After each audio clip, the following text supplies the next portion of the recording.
ദൈവ തിരുനാമത്തിന് മഹത്വമുണ്ടാവട്ടെ. Bible reading പ്രോഗ്രാമിൽ സംബന്ധിക്കുന്ന ഏവർക്കും കർത്തൃനാമത്തിൽ സ്നേഹവന്ദനം. എബ്രായ ലേഖനം 10-ാം അധ്യായമാണ് നമ്മളിന്ന് വായിക്കുന്നത്. 10-ാം അധ്യായം ദീർഘമായ ഒരു അധ്യായമാണ്. അതിൻ്റെ 1 മുതൽ 5 വരെയുള്ള വാക്യങ്ങളിൽ പഴയ നിയമത്തിൻ്റെ അപര്യാപ്തതയാണ് പറയുന്നത്. പിന്നീട് യേശുവിൻ്റെ ഏകബലിയുടെ ശ്രേഷ്ഠതയും ഇത് വളരെ വിശദമായി പൗലോസ്ലീഹ ഇവിടെ പറയുന്നുണ്ട്. പഴയ നിയമം അപര്യാപ്തമാണെന്ന് പറയാൻ കാരണം, ഒന്ന്, അത് നന്മകളുടെ തനി രൂപമല്ല, അതൊരു നിഴൽ മാത്രമായിരുന്നു.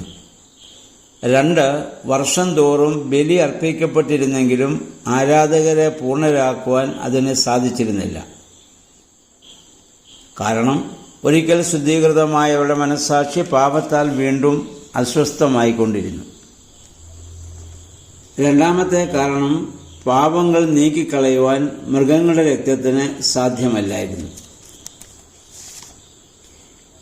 ഇനി അതിൻ്റെ 8-9 വാക്യം നമ്മൾ വായിക്കുന്നത്, പഴയ നിയമപ്രകാരം അർപ്പിക്കപ്പെട്ടിരുന്ന ബലികളും ദൈവത്തിന് ഇഷ്ടപ്പെട്ടില്ല. എന്നിട്ട് പറയുന്നു, ദൈവമേ, നിന്റെ ഇഷ്ടം ചെയ്യുവാൻ ഇതാ ഞാൻ വരുന്നു എന്ന 2 പ്രസ്താവനകളിൽ നിന്നും രണ്ടാമത്തേത് സ്ഥാപിക്കാൻ ഒന്നാമത്തേത് നീക്കിക്കളഞ്ഞു, മൃഗബലി നീക്കിക്കളഞ്ഞു. രണ്ടാമത്തേത് യേശുവിൻ്റെ ഏകബലിയാണ്. നാം വിശദീകൃതരായിരിക്കുന്നത് ആ രണ്ടാമത്തെ ബലിയായ യേശു മിശിഹായുടെ ശരീരത്തിൻ്റെ ഏക സമർപ്പണം കൊണ്ടാണ്. ഇനി ഇത് വിശുദ്ധ വീണ്ടും വീണ്ടും അർപ്പിക്കുന്നതിനെ അപഹസിച്ചുകൊണ്ട് പല ആളുകളും ഈ വാക്യമെടുത്ത് ഉദ്ധരിക്കാറുണ്ട്. വീണ്ടും വീണ്ടും നമ്മൾ എന്തിനാ അർപ്പിക്കുന്നത്? യേശു ഒരു ബലിയല്ലേ അർപ്പിച്ചുള്ളൂ, ഇനി അതിൻ്റെ ആവശ്യമില്ലല്ലോ. പക്ഷെ ഇത് നമ്മൾ മനസ്സിലാക്കണം, ഇവിടെ പറഞ്ഞിരിക്കുന്നത് പഴയ നിയമത്തിലെ അപൂർണമായ നിഴലായ ബലിയെക്കുറിച്ചാണ്. യേശുമശിഹ അർപ്പിച്ച ബലിയോട് നമ്മൾ താദാത്മ്യം പ്രാപിക്കലാണ് ഓരോ വിശുദ്ധ കുർബാനയിലും നമ്മൾ ചെയ്യുന്നത്. യേശുവിനെ വീണ്ടും അവിടെ ക്രൂശിക്കുകയല്ല, പ്രത്യുത യേശുവിൻ്റെ ആ ക്രൂശീകരണം, കഷ്ടാനുഭവം, പീഡാനുഭവം, പുനരുത്ഥാനം ഇവയോട് നമ്മൾ താദാത്മ്യം പ്രാപിച്ച് നമ്മൾ നടത്തുന്നതായ പ്രാർത്ഥനകളും കർമ്മങ്ങളുമാണ് വിശുദ്ധ കുർബാന എന്ന് പറയുന്നത്. ഇനി അതിൻ്റെ 12-ാം വാക്യം വരുമ്പോൾ, യേശുവിൻ്റെ ഏകബലിയുമായി പഴയ നിയമ ബലിയെ സാമ്യപ്പെടുത്താൻ സാധിക്കുകയില്ല. അതിൻ്റെ 12-ാം വാക്യം, തൻ്റെ ബലിയർപ്പണം മൂലം തന്നാൽ വിശദീകരിക്കപ്പെടുന്നവരെ എന്നേക്കുമായി താൻ പൂർണ്ണരാക്കി. 15-ാം വാക്യം, ഇതിലെ പരിശുദ്ധാത്മാവ് നമുക്ക് സാക്ഷ്യം നൽകുന്നു. അപ്പം പിന്നെ അതിൻ്റെ 18-ാം വാക്യത്തിൽ വരുമ്പോൾ, പാപങ്ങൾക്ക് മോചനമുണ്ടാകാതിരുന്നിടത്ത് വീണ്ടും നിഴലായ യാഗാർപ്പണം ഇനി നമുക്ക് ആവശ്യമില്ല, കാരണം അവിടെ ക്രിസ്തുവിൻ്റെ ബലി അവിടെ നടന്നു കഴിഞ്ഞു. 19 മുതൽ 25 വരെയുള്ള വാക്യങ്ങളിൽ മശിഹായുടെ ഏകബലിയാൽ രക്ഷിതരായവരുടെ മഹിമയും അവരുടെ ചുമതലകളുമാണ് ഇവിടെ കാണുന്നത്. അവരുടെ മഹിമ എന്താണ്? ഒന്നാമത്, യേശുവിൻ്റെ രക്തത്താൽ വിശുദ്ധ സ്ഥലത്തേക്കുള്ള പ്രവേശനത്തിൽ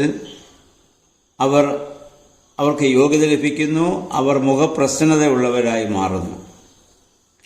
2, തൻ്റെ ശരീരമാകുന്ന വാതിൽമറയിലൂടെ, അഥവാ ആ വാതിൽമറ എന്ന് പറഞ്ഞ പരിശുദ്ധ സഭയാണ്, ഇപ്പോൾ നമുക്കായി അവൻ പുതുക്കിയ ജീവന്റെ വഴിയും നമുക്ക് ലഭിച്ചു എന്നുള്ളതാണ്.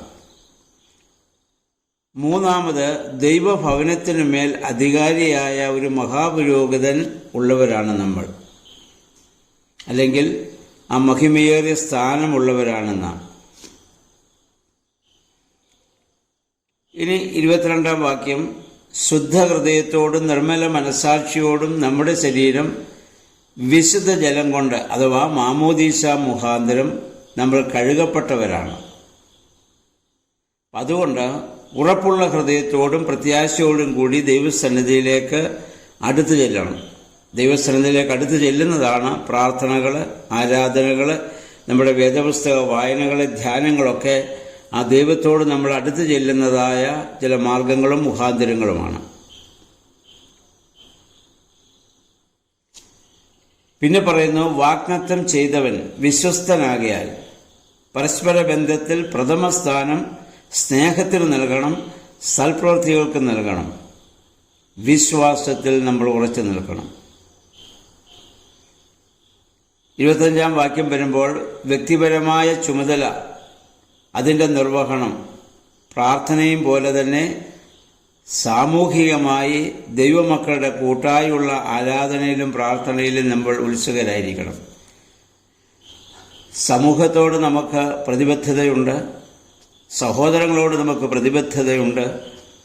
അപ്പോൾ ഈ ഭൂമിയിലാണ് സ്വർഗരാജ്യത്തിൻ്റെ മാതൃക നമ്മൾ കാണിച്ചു കൊടുക്കേണ്ടത്. ക്രിസ്തു ജീവിക്കുന്നു എന്ന സത്യം ഈ ലോകം മനസ്സിലാക്കുന്നത് നമ്മൾ തമ്മിലുള്ള ഐക്യത്തിലും പരസ്പരം കരുതുന്നതിലും ആ സ്നേഹത്തിലുമാണ് സമൂഹം മനസ്സിലാക്കേണ്ടതും അവർ ക്രിസ്തുവിലേക്ക് മടങ്ങി വരേണ്ടതും. പക്ഷെ അതിന് വിരുദ്ധമായിട്ടുള്ള പ്രവർത്തനങ്ങളാണ് ക്രൈസ്തവരെന്ന് പറയുന്നത് നമ്മിൽ നിന്ന് പലപ്പോഴും ഇപ്പോഴും ഉണ്ടായിക്കൊണ്ടിരിക്കുന്നത്. അതുകൊണ്ട് ക്രൈസ്തവൻ, നമ്മളിതിനു മുമ്പ് 6-ാം അധ്യായത്തിൽ നമ്മൾ കേട്ടതുപോലെ, ക്രിസ്തു നമ്മളാൽ വീണ്ടും ക്രൂശിക്കപ്പെടുന്ന അപമാനിതനാകുന്ന ഒരു സാഹചര്യത്തിലേക്ക് പലപ്പോഴും എത്തിച്ചേരാൻ കാരണം നമ്മൾ വിശ്വാസികൾ തന്നെയാണ്.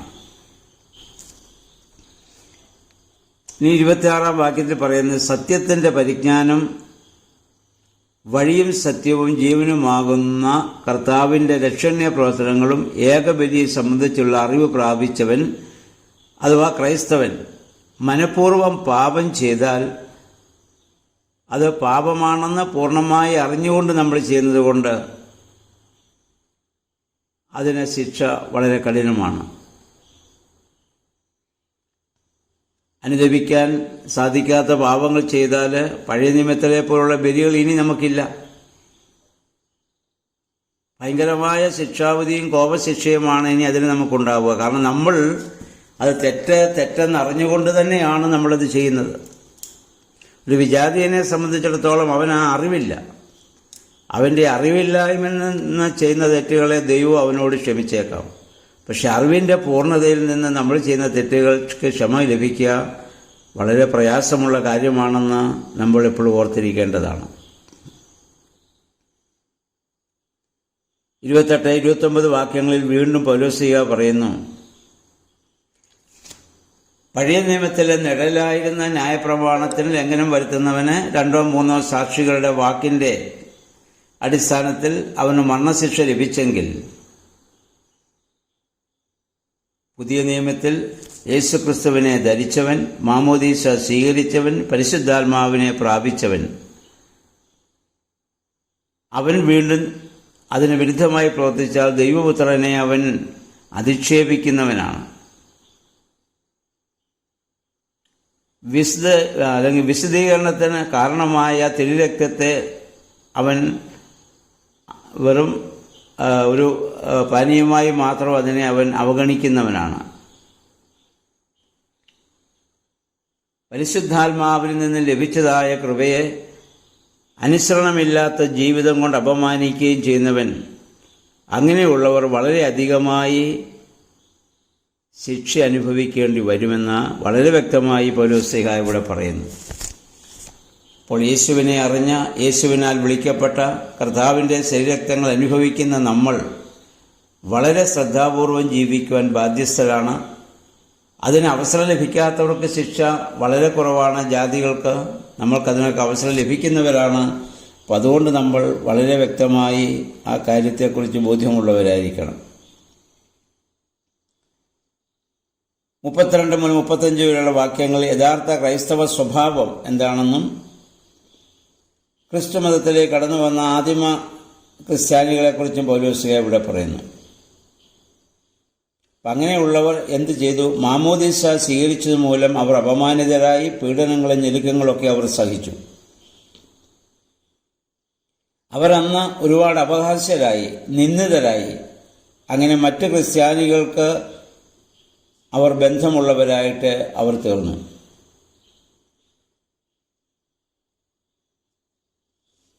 അവരുടെ ആ സമ്പാദ്യങ്ങളൊക്കെ മറ്റുള്ളവർ അപഹരിച്ചപ്പോൾ ക്രിസ്തുവിൽ പ്രത്യാശ വെച്ചിരുന്നത് കൊണ്ട് അവരുടെ മനം തകർന്നില്ല. കാരണം അതിലും വലിയ സമ്പാദ്യം സ്വർഗരാജ്യത്തിൽ അവർക്കുണ്ട് എന്നുള്ള ബോധ്യം അവർക്കുണ്ടായിരുന്നു. അങ്ങനെ ആ നിസ്തുലമായ പ്രതിഫലത്തിന് ആ സമൂഹം യോഗ്യരാണെന്ന് പൗലോസ് പറയുന്നു. അതുകൊണ്ട് നിങ്ങളുടെ ആത്മീയധൈര്യം നിങ്ങൾ നഷ്ടപ്പെടുത്തരുത്. ആദിമസഭയിൽ അതുകൊണ്ട് നമ്മൾ പാടുന്ന ലോകം, താത, സഹോദര, ജാതി, തറവാട് ഒക്കെ അവർ വേണ്ടെന്ന് വെച്ചു. യേശുക്രിസ്തു എന്ന വ്യക്തി മാത്രമാണ് ജീവിതത്തിലെ വലിയ സമ്പാദ്യമെന്ന് അവർ വിശ്വസിക്കുകയും അങ്ങനെ കരുതുകയും അതിനുവേണ്ടി അവർ അധ്വാനിക്കുകയും ചെയ്തു. അപ്പോൾ നമ്മളും അപ്രകാരമുള്ളൊരു അവസ്ഥയിലേക്ക് കടന്നു വരുവാൻ ബാധ്യസ്ഥരാണ്. 36-ാം വാക്യം മുതലുള്ളത് ക്രിസ്തീയ ജീവിതത്തിന്റെ പരമമായ ഉദ്ദേശത്തെക്കുറിച്ചാണ് പറയുക. കാരണം ക്രിസ്തീയ ജീവിതം സ്വീകരിക്കുന്നവൻ ഒന്നാമത് ദൈവതിരുഹിതം അവൻ പ്രവർത്തിക്കണം. രണ്ടാമത് വാഗ്ദാനം ചെയ്യപ്പെട്ടിരിക്കുന്ന രക്ഷ അവൻ പ്രാപിക്കണമെങ്കിൽ ദൈവത്തിൽ പ്രത്യാശ വെച്ചുള്ള ക്ഷമ അവൻ ആവശ്യമാണ്. ഏത് പ്രതിസന്ധി ഘട്ടങ്ങളിൽ വന്നാലും അതിനെ അതിജീവിച്ചുകൊണ്ട് ദൈവത്തിൽ പ്രത്യാശ വെച്ച് ജീവിക്കണം. മൂന്നാമത് അവൻ ആവശ്യം വിശ്വാസത്തിലുള്ള ജീവിതമാണ്. നീതിമാൻ വിശ്വാസത്താൽ ജീവിക്കും എന്നാണല്ലോ ബൈബിൾ നമ്മെ ഓർമ്മപ്പെടുത്തുന്നത്. എന്നാൽ പിന്നീടൊരു പിന്മാറ്റ ജീവിതത്തിലേക്ക് നമ്മൾ വരുമെങ്കിൽ ദൈവത്തിൽ നിന്ന് ലഭിക്കേണ്ട കൃപ നമുക്ക് നഷ്ടമായി പോകും. 39-ാം വാക്യത്തിൽ പറയുന്നു, വിശ്വാസമാണ് നിത്യജീവൻ ആവശ്യം. ആ വിശ്വാസത്തിന്റെ ഫലമായി അതിന് അനുബന്ധമായിട്ട് പ്രവർത്തനങ്ങളും ഉണ്ടാകണം. അല്ലാതെ നാശത്തിലേക്ക് നമ്മളെ നയിക്കുന്ന പിന്മാറ്റ ജീവിതമല്ല നമുക്ക് ആവശ്യം. നമ്മൾ സ്വീകരിച്ചതായ സത്യവിശ്വാസത്തിൽ, ദൈവാനുഭവത്തിൽ ഉറച്ചു നിൽക്കുവാൻ നമുക്ക് സാധിക്കണം.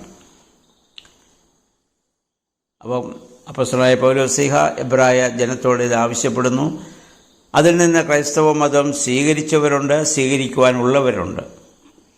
അവരെ യേശുക്രിസ്തുവിൻ്റെ ബലിയുടെ ശ്രേഷ്ഠത, പഴയ നിയമ ബലിയെല്ലാം താൽക്കാലികമായിരുന്നെന്നും പൂർണ്ണമായ പാപമോചനം ഒരിക്കലും മനുഷ്യന് ലഭിക്കാനത് സാധ്യമായിരുന്നില്ലെന്നും യേശുവിൻ്റെ ഏകബലിയുടെ നിഴലായിട്ടാണത് സംഭവിച്ചതെന്നും അതിൻ്റെ ആ നിഴലായി സംഭവിച്ചതിൻ്റെ ഒക്കെ പൂർണ്ണതയായിരുന്നു യേശുവിൻ്റെ കാൽവറിയിലെ ബലിയെന്നും അതുകൊണ്ട് ആ ബലിയിൽ നിങ്ങൾ പങ്കാളികൾ ആയിട്ട് തീരണമെന്നും പൗലോസ് ഇവിടെ ആഹ്വാനം ചെയ്യുകയാണ്. നമ്മളൊക്കെ ഇത് ചെറുപ്പം മുതലേ ആ ബലിയുടെ ഭാഗങ്ങളായി മാറിയവരാണ്. പക്ഷേ നമ്മൾ പാപം ചെയ്താൽ ശിക്ഷ അതികഠിനമാണെന്ന് പൗലോസ് പറഞ്ഞത് ഓർക്കുക. പഴയ നിയമത്തിൽ തെറ്റ് ചെയ്യുന്നവൻ 1-2 സാക്ഷികൾ മുഖാന്തരം വധിക്കപ്പെട്ടെങ്കിൽ പുതിയ നിയമത്തിൽ അതിൻ്റെ പൂർണ്ണതയിലെത്തിയ നമ്മൾ വീണ്ടും തെറ്റ് ചെയ്യുന്നുവെങ്കിൽ അത് കഠിനമായ ശിക്ഷയ്ക്ക് കാരണമാകുമെന്ന വലിയ മുന്നറിയിപ്പും പൗലോസ് ഈ അധ്യായത്തിൽ നമുക്ക് നൽകുന്നുണ്ട്. അതുകൊണ്ട് നമ്മുടെ ജീവിതത്തെ പരിശുദ്ധാത്മാവെ ആ നീതിയിലും സത്യത്തിലും തുടർന്ന് ജീവിക്കുവാൻ ശക്തീകരിക്കണമെന്ന് ഓരോ ദിവസവും നമുക്ക് പ്രാർത്ഥിച്ചുകൊണ്ട് ജീവിതം ആരംഭിക്കാം. ഈ 10-ാം അധ്യായം പല പ്രാവശ്യം ആവർത്തിച്ച് വായിക്കുന്നതിനും അതനുസരിച്ച് ജീവിതത്തെ ക്രമപ്പെടുത്തുവാനും നമുക്ക് ശ്രമിക്കാം. ദൈവത്തിൻ്റെ പരിശുദ്ധാത്മാവ് അതിന് നമ്മെ ശക്തീകരിക്കട്ടെ. എല്ലാവർക്കും നല്ലൊരു ശുഭദിനം ആശംസിക്കുന്നു.